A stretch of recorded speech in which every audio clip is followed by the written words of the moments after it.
ಈಗ ಕೆಲವು ದಿನಗಳ ಹಿಂದೆ ನಿಮಗೆ ಅದೇನೋ ಮೈಕ್ರೋಸಾಫ್ಟ್ ಇದು ಮಾಡಿದರೆ ಆ ಬ್ಯಾಂಕ್ಗಳಲ್ಲಿ ಸರ್ವರ್ ಡೌನ್ ಆಗಿ ಒಂದು ಹೆಚ್ಚು ಕಡಿಮೆ ಆಗಿದೆ ನೋಡ್ರಿ. ಅದಕ್ಕೆ ಅವರೇನು ಉದಾಹರಣೆ ಅದು ಮೈಕ್ರೋಸಾಫ್ಟ್ ಅಂತಂತ ಹೇಳ್ತಾರೆ. ಹಾಗಾದರೆ ನಾವು ಏನು ಮಾಡಬೇಕು? ಮುಂದಿನ ದಿನಗಳಲ್ಲಿ ಇದೇನಾದರೂ ತೊಂದರೆ ಆಗೋಗ್ಬಿಟ್ರೆ, ಡೇಟಾಗಳೆಲ್ಲ ಹೊರಟೋಗ್ಬಿಟ್ರೆ ಆಮೇಲೆ ಏನು ಮಾಡ್ಬೇಕು ನಾವು? ಬರೆಯೋದು ಅಭ್ಯಾಸ ಎಲ್ಲರೂ ಕಮ್ಮಿ ಮಾಡ್ಕೊಂಡ್ಬಿಟ್ಟಿದ್ದೀವಿ. ಹೇಗೆ ಜೀವನ ಮಾಡಬೇಕು ನೋಡಿ? ಆ ತಂತ್ರಜ್ಞಾನದಿಂದ ತಾನೇ ಮಿಸ್ಟೇಕ್ ಮಾಡಿಕೊಂಡ್ರೆ ಸರ್ವರ್ ಡೌನ್ ಆಗೋಯ್ತು ಅಂತಂತ ಹೇಳ್ತಾರೆ. ಮನುಷ್ಯ ಮಾಡಿರುವಂಥ ಮಿಸ್ಟೇಕಿಗೆ ಯಾರು ಸರ್ವರ್ನ ಆನ್ ಮಾಡಬೇಕು, ಆಫ್ ಮಾಡಬೇಕು, ಡೌನ್ ಮಾಡಬೇಕು, ಸರಿ ಮಾಡಬೇಕು ಅಂತ ಇನ್ನುವರೆಗೂ ನಮ್ಗೆ ಯಾರಿಗೂ ಇನ್ನುವರೆಗೂ ಗೊತ್ತಾಗಲಿಲ್ಲ. ಒಂದು ಘಟನೆ ನಡಿಬಾರ್ದು, ಎಲ್ಲೋ ಒಂದು ಕಡೆ ಕೋಪದ ಇದಕ್ಕೆ ನಮ್ಮನ್ನು ನಾವು ಕೊಟ್ಬಿಟ್ಟು ನಮ್ಮ ತಾಳ್ಮೆನ ಕಳ್ಕೊಬಾರ್ದು ಅನ್ನುವಂಥ ದೊಡ್ಡ ಒಂದು ಇದು ಪಾಠ ಆಗತ್ತೆ.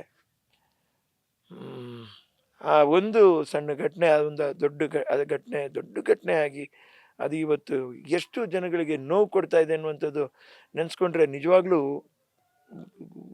ತುಂಬಾ ನನಗೆ ಶಾಕ್ ಅನ್ನಿಸ್ತಾ ಇದೆ ನಿಜವಾಗ್ಲೂ. ಚಿಕ್ಕ ಒಂದು ಇದನ್ನ ತಾಯಿಯ ಒಂದು ಅಗಲಿಕೆನ ನಮಗೆ ಸಹಿಸ್ಕೊಳಕ್ಕಾಗಲಿಲ್ಲ.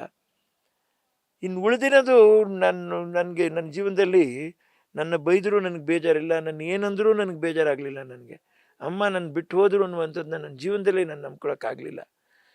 ಹಾಗೇ ದರ್ಶನ್ ಅವರು ಪಾಪ ನನಗೆ ನನ್ನ ಫೋಟೋ ಹಾಕಿ 25 ವರ್ಷಕ್ಕೆ ಅಣ್ಣ ಬರ್ತಾ ಇದ್ದೀರಾ ತಾನೆ, ಅಣ್ಣ ಬರ್ತಾ ಇದ್ದೀರಾ ತಾನೆ, ಬರ್ತೀರಾ ತಾನೆ ಅಂತ. ಯಾಕೆ ದರ್ಶನ್ ಅವ್ರಿಗೆ ಒಂದು ಅಪನಂಬಿಕೆ ಬಂದ್ಬಿಡ್ತು ನನ್ನ ಮೇಲೆ ಅಂತ ನನಗೂ ಗೊತ್ತಿಲ್ಲ. ಯಾಕೆ ಹೀಗೆ ಕೇಳ್ತಾ ಇದ್ದಾರೆ? ತುಂಬಾ ಆಸೆ ಅಪೇಕ್ಷೆ ಇಟ್ಕೊಂಡು ನನ್ನ ಬಗ್ಗೆ ಆ ಯಪ್ಪ ಪಾಪ ನನ್ನ ಜೊತೆಲ್ಲ ಕೂತ್ಕೊಂಡು ಮಾತಾಡಿದ ಮನುಷ್ಯ ವೇದಿಕೆಯಲ್ಲಿ ಕರೆಸಿ, ಅದೇ ನಾನು ನೋಡಿದೆ ಸೌಮ್ಯವಾದ ದರ್ಶನ್, ಸೌಮ್ಯ ಆಗಿದ್ದಾರೆ, ಸಂಘರ್ಷ ಎಲ್ಲನೂ ಕೂಡಿ ಎಲ್ಲ ಅವತಾರ ನೋಡಿ ಈಗ ಸೌಮ್ಯವಾದ ಅವತಾರ ನೋಡ್ತಾ ಇದ್ದೀವಿ ಅಂತ ಹೇಳಿ ಇಷ್ಟೇ ಒಂದು 10-20 ದಿವಸಕ್ಕೆ ಈಗ ಆಗೋಯ್ತಲ್ಲ ದರ್ಶನ್ಗೆ. ನಾನು ಒಳಗಡೆ ಹೋದಾಗ ಆತನಿಗೆ ಏನೋ ಎತ್ತಾನು ನನಗೂ ಗೊತ್ತಿಲ್ಲ ರೀ, ಬಂದಿದ್ದೆ ತಬ್ಕೊಂಡ್ಬಿಟ್ಟ ರೀ. ಅದೇ ನನಗೆ ತಪ್ಪು ಅಣ್ಣ ಅಂದ್ಬಿಟ್ಟ.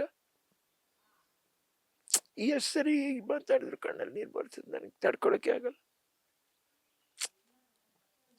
ಅಣ್ಣ ಅನ್ನುವಂಥ ಮಾತು ಅದು ಎಷ್ಟು ದೊಡ್ಡದು ಅಂತಂತ ಹೇಳ್ತಾರೆ. ಅದು ಒಂಟಿತನದಲ್ಲಿ ನಾವು ಹುಟ್ಟು ಬೆಳೆದವ್ರಲ್ವಾ. ಬಹುಶಃ ಉಳಿದಿದ್ದವ್ರಿಗೆ ಅದು ಮಾಮೂಲಿ ಇರ್ಬೋದು, ನನ್ನಂಥ ಜೀವಕ್ಕೆ ಅದು ಭಾರಿ ದೊಡ್ಡದು. ಅಷ್ಟೇ ಅವ್ರು ಮಾಡಿರೋ ತಪ್ಪನ್ನು ಅಥವಾ ಏನೋ ನಮಗೆ ಗೊತ್ತಿಲ್ಲ ಸಮರ್ಥಿಸ್ಕೊಳಕ್ಕೆ ಹೋಗ್ತಾ ಇಲ್ಲ. ನನಗಾಗಿರೋ ನೋವು ನಾನು ಹೇಳ್ತಾ ಇದ್ದೀನಿ ಅಷ್ಟೇ, ನನಗಾಗಿರೋ ನೋವು ಅಷ್ಟೇ.